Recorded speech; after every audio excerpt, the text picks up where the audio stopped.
Kwa hiyo sisi kwanza tuombe dua wa Tanzania tufike salama na turudi salama. Tunakwenda kwa ajili ya vitu viwili. La kwanza kurudi na mashujaa wetu ambao wamefika fainali, lakini la pili kwenda kushangilia timu ya taifa ya vijana kwenye mchezo wa kesho. Hatuendi kwa ajili ya kumotivate. Nimeona kwenye mitandao, unajua tutaingilia timu ya taifa, wataingia watu kambini. Hakuna siasa, hatuendi kufanya siasa. Tunakwenda kwa ajili ya jambo hili, kushangilia tu na kurudi na timu yetu. That's it. Tunachoomba wa Tanzania watuombe dua, tufike salama, turejee salama na vijana wetu, na insha Allah Mwenyezi Mungu ikimpendeza, kwa jitihada tunazozifanya turudi na kombe.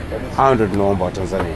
Na sisitiza, hatuendi kufanya motivation kwenye camp ya timu ya taifa. Tunakwenda kusupport uwanjani, kushangilia, kutoa jasho letu jingi. Kwa hiyo hii iweke vizuri.